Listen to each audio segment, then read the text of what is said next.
네, 코로나 시대 음압격리병실의 필요성이 강조되고 있는데요. 한국건설생활환경시험연구원이 이동형 음압격리병실 사업화 모델 개발 과제의 연구기관으로 선정됐다고 합니다.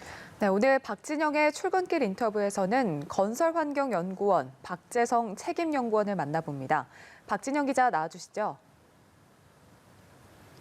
네, 박진영의 출근길 인터뷰 오늘은 박재성 책임연구원과 이야기 나눠봅니다. 안녕하십니까? 안녕하십니까? 네. 먼저 이제 KCL이 어떤 곳인지 시청자분들이 잘 모를 수 있으니까 소개를 먼저 해주신다면요.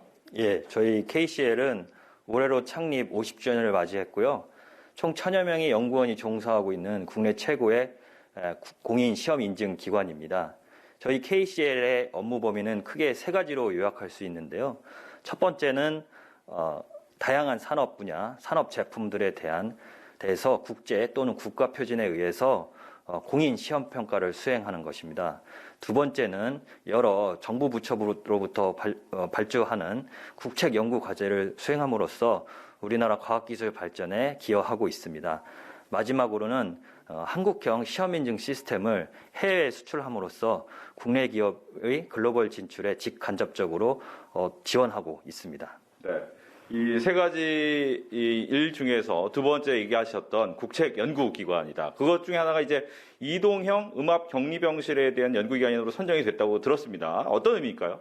예, 이번 연구 과제는 국토교통부에서 지원하는 국토교통기술 사업화 지원 사업입니다. 즉, 기술 개발 지원을 통해서 즉시 사업화가 가능한 기술 아이템에 대한 연구 과제입니다. 이 연구 과제에는 4가지 핵심 기술이 포함되어 있습니다. 첫 번째는 이동형 병원 구조체를 개발하는 것이고요.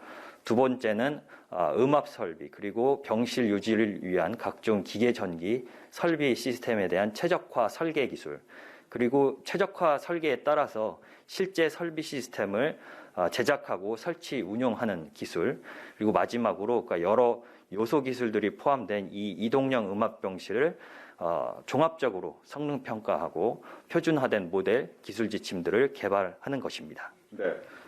다양한 기업들과 함께 이제 협업을 또 통해서 이 일을 만들어 가게 되는데 KCL이 이 중에서 하는 중요한 역할은 어떤 겁니까? 예, 이 이동형 음압병실은 일반 건축 시설이 아닌 특수 시설입니다.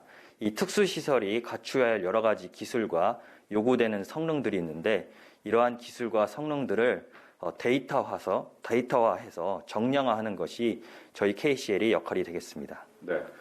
이처럼 이동형 음압격리병실은 세계 최초의 기술이다라고 얘기는 들었습니다. 그렇다면 이 부분을 향후에 어떻게 더 발전시킬 수 있는지 거기에 대한 계획까지 듣겠습니다.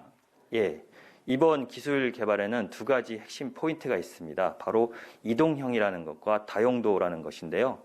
현재 여러 의료기관이나 병원에서 음압병실을 확보하기가 어려운 이유 중에 하나가 바로 평상시에 활용도가 낮기 때문에 경제적인 측면에서 비효율적이라는 것입니다. 그래서 기술 개발을 하게 된다면 다용도로 활용할 수 있게 되는데요. 기본적으로 모듈러 건축 기술을 활용하는 것이기 때문에 건축 공간으로서의 요 기본 조건들은 모두 확보하고 있어서 얼마든지 다용도로 활용할 수가 있다는 것입니다. 두 번째로는 이동형이라는 것인데요. 병실 자체를 이동시킬 수 있다는 개념입니다. 예를 들면 바이러스 확산이 더딘 지방 도시에서 이 음압병실을 갖추고 있다면 바이러스 확산이 급속하게 이루어지고 있는 수도권에 이동시켜서 활용했다가 다시 안정이 되면 원래 있던 곳으로 다시 이동시켜서 활용할 수 있는 장점이 있습니다. 저희 연구진의 최종 목표는 음압병실을 포함해서 기본적인 진료와 치료가 가능한 이동형 병원 시설을 개발하는 것이 최종 목표이고요. 이렇게 되면 이제 국내뿐만이 아니고 해외 수출까지 가능하기 때문에 K방의 확대에 기여할 수 있을 것이라고 생각됩니다. 네, 오늘 말씀 잘 들었습니다. 감사합니다. 지금까지 박진영의 출근길 인터뷰였습니다.